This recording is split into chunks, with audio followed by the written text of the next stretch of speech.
right, we're on. Ready, Phil. We're on in 5, 4. When the clock struck 6, it meant one thing for Ron Burgundy and his news team. Go time. Good afternoon, everyone, and welcome to another episode of Newsflash. This is Tanks for the Mammeries. The series is Motorboating with Mammeries, and we are playing World of Warships in open beta testing. I've got another update for you guys, and I thought I would go ahead and get the information out there. First of all, and most importantly, the Atlanta and the Atago are back in the game. So, just for all you folks who are interested in getting the Atlanta and or the Japanese cruiser Atago, those two ships will be back in the game. I guess Wargaming just decided they'd had enough of not making the money, enough people complained, or they assumed that enough people had moved up the tech tree far enough to make these ships worth putting back into the game. It is going to swell the coffers of Wargaming, and I know a lot of people are excited about getting the Atlanta, which you can see right here. This is the U.S. cruiser, premium cruiser Atlanta, and it is a Tier 7 cruiser. It has an 11-kilometer main battery range, basically 5-inch guns. They fire extremely quickly, they turn extremely quickly, and you can rain down fire on your opponents pretty much until they kill you. So again, the big news in this upcoming patch is going to be the return of the Atlanta and Atago into the tech tree. So moving on to other news. The patch will be installed on Monday, July 13th, starting at 7 o'clock Eastern Time, East Coast U.S. Again, that is Monday, July 13th at 7 o'clock in the morning Eastern Time, U.S. It will be down until 8:30 Eastern Time that same day. So about an hour and a half of patch being installed on the server from July 13th at 7 a.m. to July 13th at 8:30 a.m. East Coast U.S. time. In addition to those two ships coming back into the game, there are going to be some additional changes which I will describe to you guys here. Read them off of the information that I've received. First of all, there are some map changes. They've changed the map loading screen image in the game, so when you go to load into a map, you'll have a new image as the screen there for loading. They've fixed some more invisible barriers appearing on some of the maps. They don't specifically describe which maps, but there are some invisible barriers still out there that they have gone through and removed for you. They've fixed some visual artifacts on Two Brothers and the Hotspot maps. So there have been some weird visual artifacts on both Two Brothers and Hotspot. Those have been fixed. They fixed the incorrect behavior on shells when fired at particular parts of the islands on one of the island maps. So those are the big map corrections. And next I'll get into talking about the ships. So let's take a look at those.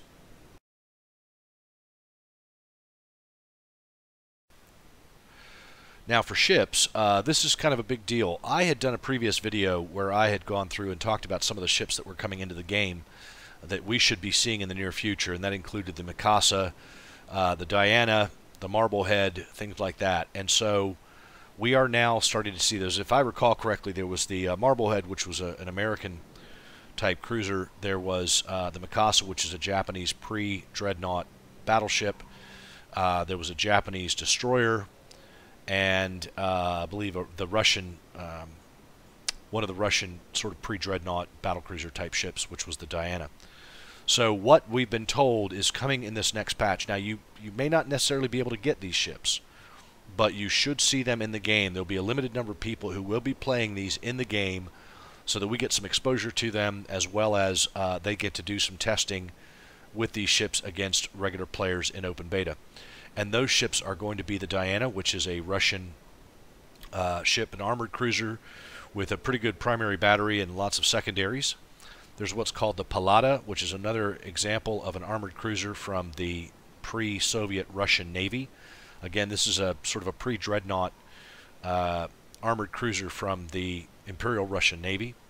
There's the Marblehead, which is a fast scout cruiser with torpedoes and some primary armaments, fairly strong armaments, as well as an aircraft launcher. And that is an American cruiser called the Marblehead. There is the Cincinnati, which is a light cruiser with a rapid rate of fire, strong anti-aircraft equipment, and it also can launch an aircraft. The Cincinnati is actually an American cruiser of the Omaha class that was built in 1920 and launched in 1921, and it will look like the Omaha. I'm not sure, you know, why they're adding more Omaha-type ships to the game, but there you go. So we've got the Murmansk, we've got the Omaha, we have a Phoenix, we've got the Cincinnati, and actually the Marblehead, if I recall, is pretty much an Omaha-class cruiser as well. But there you go. So we're seeing some new ships added to the game. We have the Tachibana, which is the Japanese destroyer that I had spoken about previously. This is, I believe, a pre-war Japanese destroyer, not one of the late war class ships. So look for that in the lower tiers. You have the Sakura, which is the first destroyer entirely designed in Japan. It's very small, and it is obviously, like the Japanese destroyers, going to rely on torpedoes for its primary damage armament.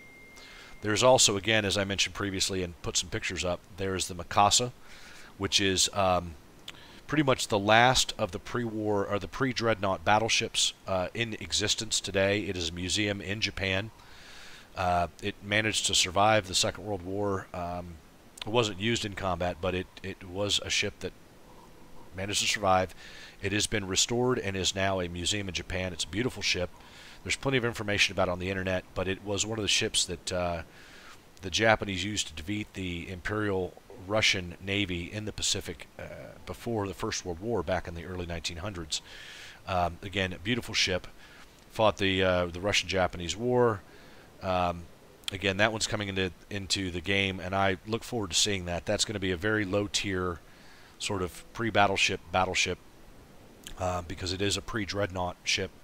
So we're looking forward to seeing that in the fight. And again, very beautiful ship. So the Diana, the Pallada, the Marblehead, the Cincinnati, the Tachibana, the Sakura, and the Mikasa are all ships that we should be seeing in this new patch. We may not be able to play them, but you should be able to see them. And I'm not sure when I say we may not be able to play them, I don't know how they're going to determine what players actually get these ships.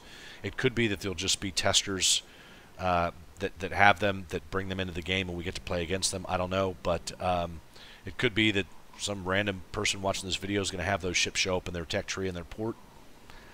Anyway, look forward to seeing those out there and seeing how they do. The next thing we have to talk about are some effects that have been changed in this new patch that's coming up. And those effects include fixing the incorrect displaying of smoke from enemy ship funnels, fixed an error resulting in an incorrect animation of squadron takeoff during a carrier's play, fixed an error leading to the increase of water detail as the camera zooms out from the ship, fixed the flashing of tracer at low and medium graphic settings. So I assume that what they mean is when you fire a tracer or when you fire a shell at an enemy ship, the tracer blinks in and out as it goes based on the graphic settings of your particular computer. So those are some of the effects they've talked about fixing in this. Next, we'll move on to the interface, and they've made some changes in the interface as well, which we will see, which include fixed an error causing an incorrect system message after rejecting a division invite, fixed an error which led to the incorrect display of messages when modules were critically damaged, fixed the error that prevented the display of doubloons as an option for dismounting a modernization that you put on the ship, and fixed errors in the text message display. And I haven't particularly run into any of those, but obviously it's something that other people have noticed and messaged back to the Wargaming guys. So those are some more fixes. And then there's just a few other things in the miscellaneous category that we'll talk about.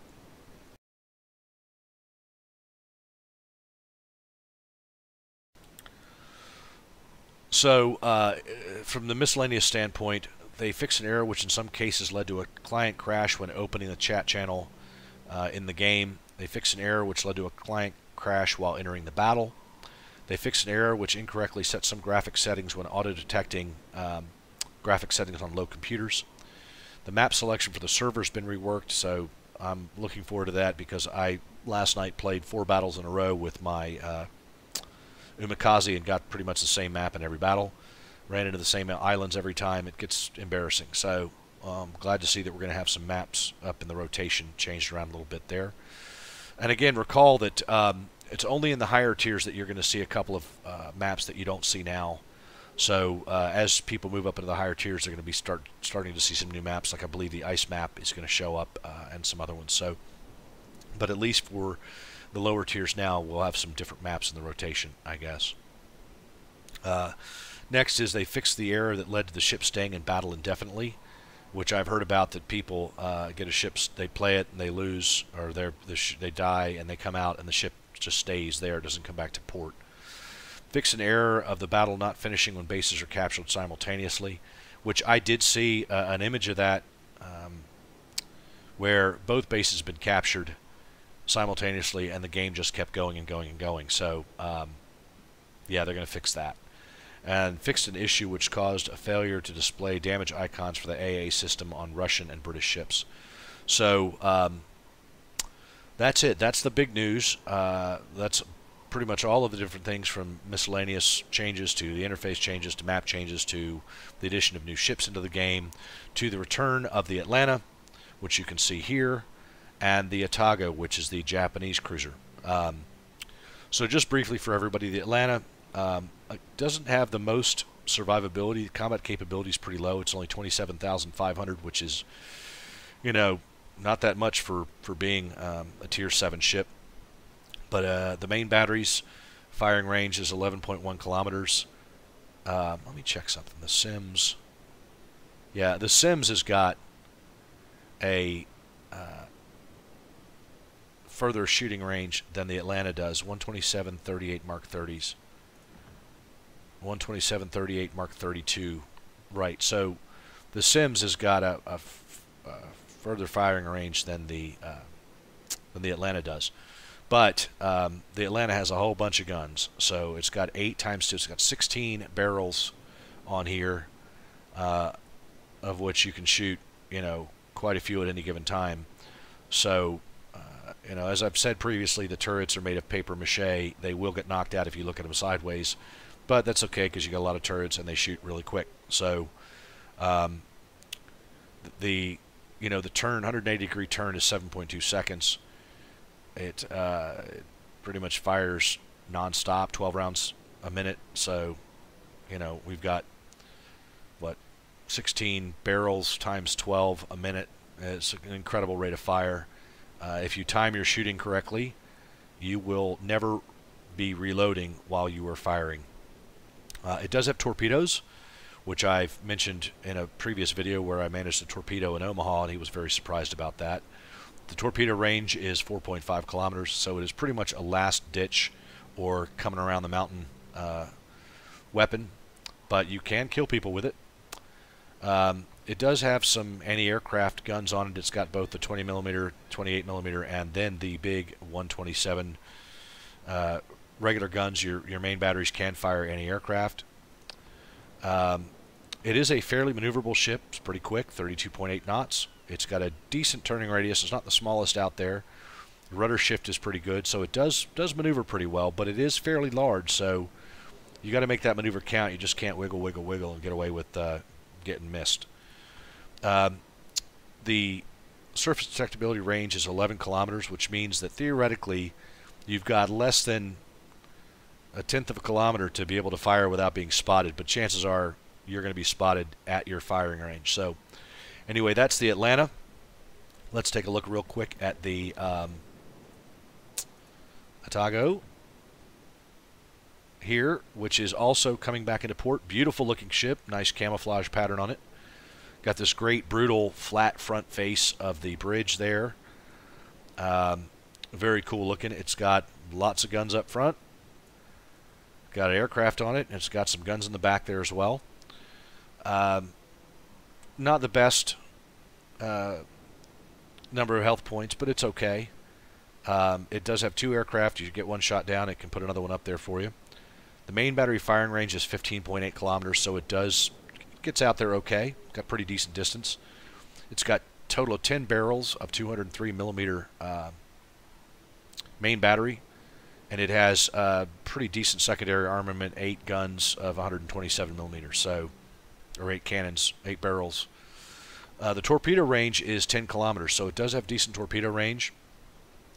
Those torpedoes travel at 62 knots, so they're pretty speedy, and they go 10 kilometers, so it's got a decent firing range, although it takes 109 seconds to reload. So the other thing you need to know is that it has torpedoes on both sides of the ship. So there are torpedo tubes here and here, and then there are torpedo tubes on the other side of the ship as well. So you could theoretically fire torpedoes off both sides as opposed to waiting for the mount to spin from one side of the ship to the other.